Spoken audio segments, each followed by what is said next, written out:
विशाल प्रशांत महासागर में क्रमिक विकास के खेल निराले हैं। समंदर के अंदर और बाहर भी।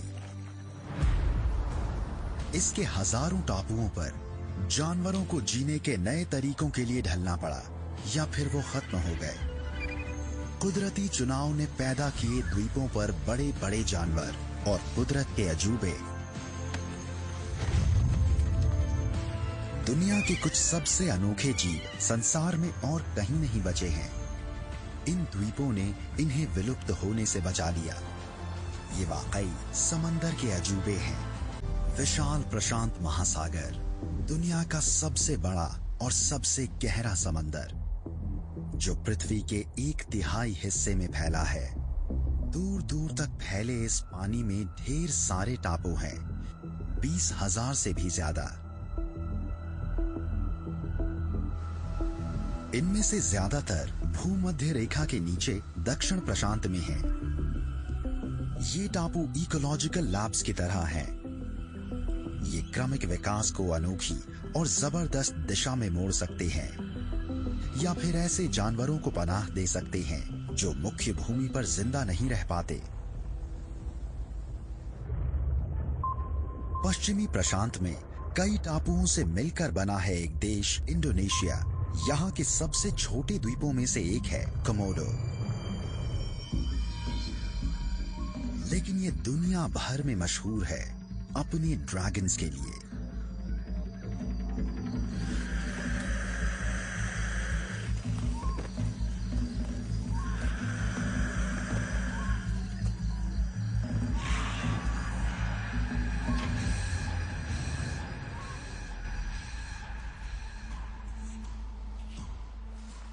मीटर तक की लंबाई वाले कोमोडो ड्रैगन दुनिया में सबसे बड़े लिजर्ड हैं।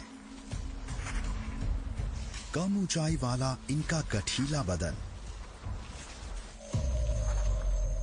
ढका होता है सख्त आर्मर्ड स्केल्स से।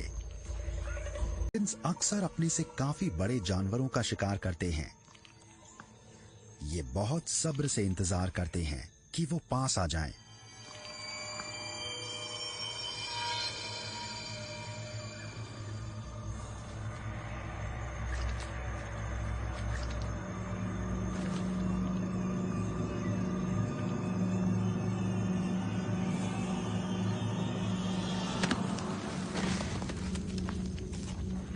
तेजी से काटकर गर्दन की ताकतवर मांसपेशियों की मदद से अपने आरीदार दांतों को पीछे खींचते हैं, और ये तरीका भैंस जैसे बड़े शिकार के हैमस्ट्रिंग्स को काट सकता है।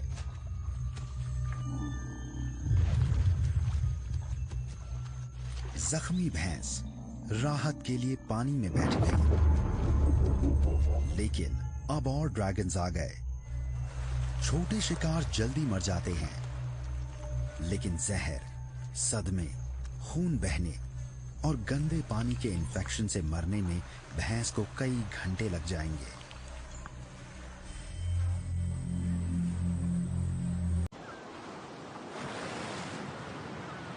ये सदर्न राइट व्हेल्स साल में ज्यादातर समय एंटार्कटिक के आसपास के गहरे पानी में खाना ढूंढते हुए मिल जाती हैं। लेकिन जब बच्चों को जन्म देने और पालने का समय हो तो मादाएं रवाना हो जाती हैं ऑकलैंड आइलैंड्स के पास की सुरक्षित खाड़ियों की ओर। यहाँ ये झुंडों में रहकर अपने बच्चों की तब तक देखभाल करती हैं जब तक वो खुले समंदर में रहने लायक ना हो जाएं। दूसरे समुद्री स्तनधारी जीव भी खाने से भरपूर इलाके के पास मौजूद आराम करने की इस जगह का पूरा फायदा उठाते हैं। ये हैं हुकर्स सी लायंस, दुनिया में सबसे दुर्लभ।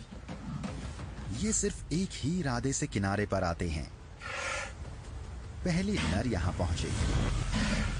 ये यहाँ प्रजनन करने और अपना दबदबा साबित करने की लड़ाई करने के लिए आए हैं, और बच्चे भी इसका अभ्यास करते रहते हैं।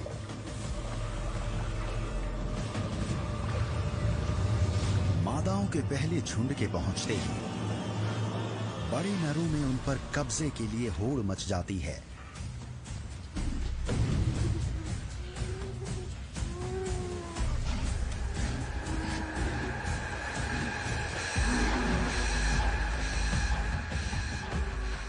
लेकिन 450 किलो वजन वाले गुस्सैल और उत्तेजित नर के सामने सबको हार माननी पड़ती है।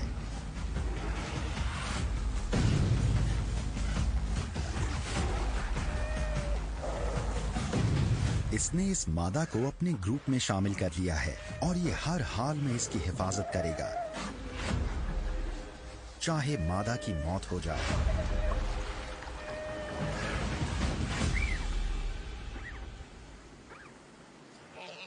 लेकिन ये मादा अभी प्रजनन के लिए तैयार नहीं है। मादाएं पहले उन बच्चों को जन्म देंगी जो पिछले मौसम से इनकी कोख में हैं।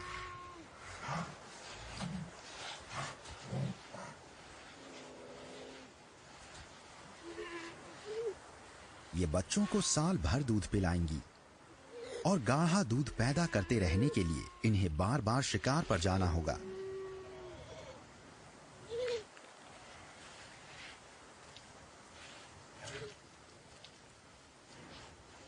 जन्म देने के लगभग 1 हफ्ते बाद मादाएं मिलन के लिए तैयार हैं।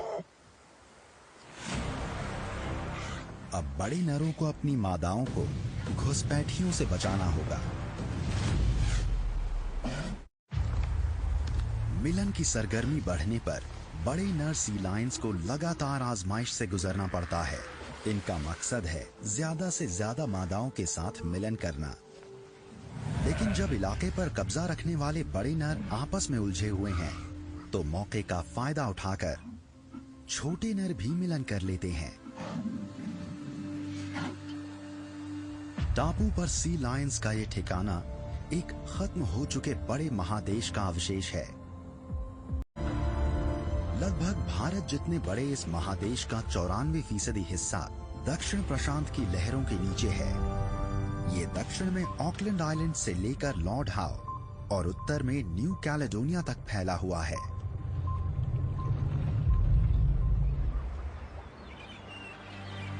न्यू कैलेडोनिया में है इस दुनिया का सबसे बड़ा लगून। 15,000 वर्ग किलोमीटर के संरक्षित मरीन रिजर्व में कई तरह के जीव खूब पनप रहे हैं।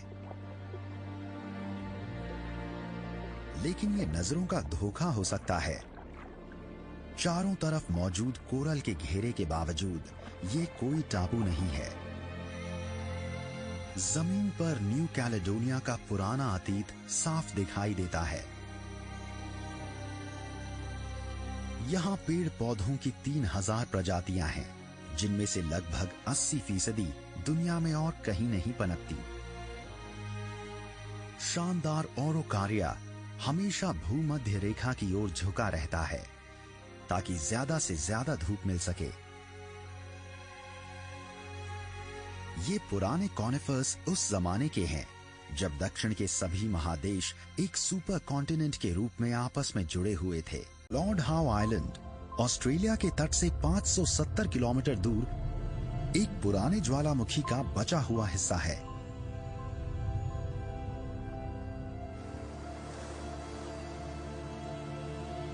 ये टापू इतना अलग थलग है कि इंसानों को 1788 तक इसका पता नहीं चला था। सांप और चूहे जैसे जीव भी नहीं पहुंचे। शिकारी जीवों के नहीं होने से यहाँ रहने वाले कुछ प्राणियों को अनोखे तरीके से विकसित होने का मौका मिला। उनमें से एक वाकई आइलैंड जाइंट बन गया। Lord how island stick insect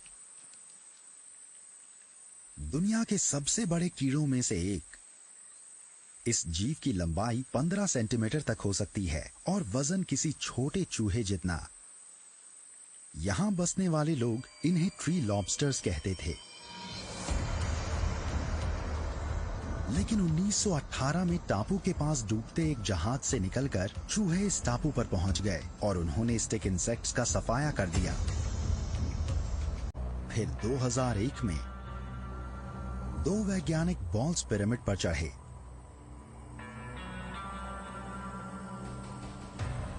Lord how टापू से 23 किलोमीटर दूर चट्टानों से बना ये द्वीप प्रशांत में पानी की सतह से 570 मीटर तक उभरा हुआ है। बॉल्स पिरामिड असल में एक पुराने ज्वालामुखी का बचा खुचा हिस्सा है जिसे समंदर ने घिस दिया। इसकी चट्टानों पर उगी कुछ सख्त जान झाड़ियों पर वैज्ञानिकों को एक कमाल नजर आया। जायंट स्टिक इंसेक्ट्स का एक छोटा सा समूह। किसी को नहीं पता कि ये कीड़े इस छोटे से टापू पर कैसे पहुंचे। मुमकिन है कि बॉल्स पिरामिड पर घोंसला बनाने वाले ढेर सारे समुद्री परिंदों में से कोई ऐसी लकड़ी ले आया होगा जिस पर उनके अंडे चिपके होंगे, या फिर कोई खुशकिस्मत स्टिक इंसेक्ट पत्तों के साथ बहकर यहां पहुंच गया होगा। कोमोडो ड्रैगन्स की तरह मादा ट्री लॉबस्टर्स भी बिना नर के प्रजनन कर सकती हैं, जिससे इन्हें अपना अस्तित्व बनाए रखने में सहूलियत हुई होगी। इन बेशकीमती स्टिक इंसेक्ट्स से वैज्ञानिकों ने बंदी हालत में इन्हें हजारों की तादाद में पैदा कर लिया है। प्रशांत के टापू पर रहने वाला ये अनोखा टिड्डा विलुप्त होने की कगार से लौट आया है।